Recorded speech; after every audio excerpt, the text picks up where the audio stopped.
接下来面就发不起来了，只有等到南瓜泥微热的时候才最适合放入酵母粉搅拌均匀。之后打入1颗鸡蛋，然后再把它搅拌均匀。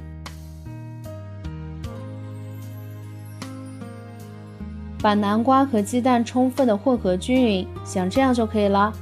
接着再少量多次的加入面粉，边加边搅拌，这样才能够更好的掌握面团的粘稠度。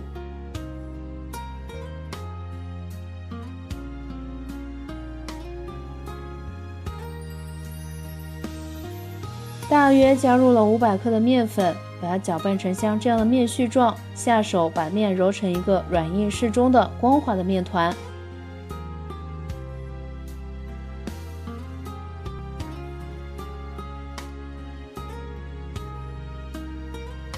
盖上盖子，发酵至2倍大。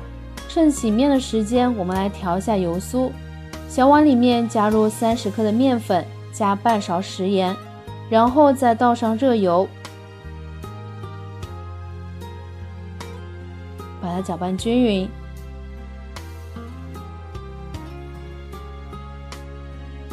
再放入1勺的五香粉，继续把它搅拌均匀。这样油酥就做好啦。这也可以根据个人的口味换成甜口的红糖或者是豆沙馅都是可以的。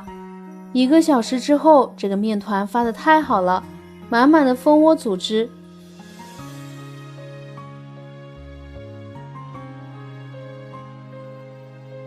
我们在面板上撒1层干面粉防粘，然后把面团取出来揉搓排气。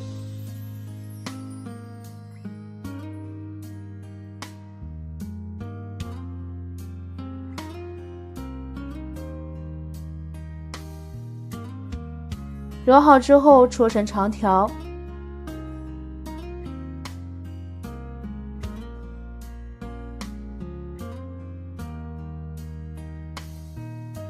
再把它切成剂子。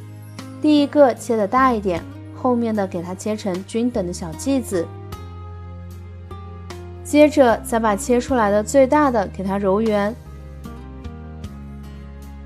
然后再用擀面杖给它擀开，擀成一个圆面饼。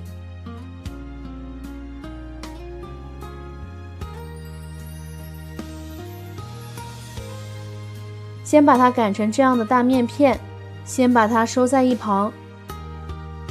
接下来再把小面饼全部给它揉圆，用擀面杖同样把它擀成小圆饼。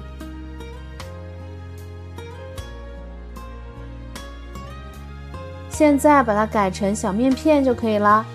小面片改好之后，往第一个改好的大面片上刷上刚刚调好的油酥，边缘留出一圈，不需要刷。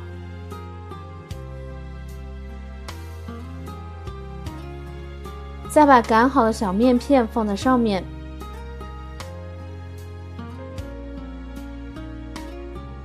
每碟放1张都要刷上1层油酥。像这样重复着动作，把它叠放完。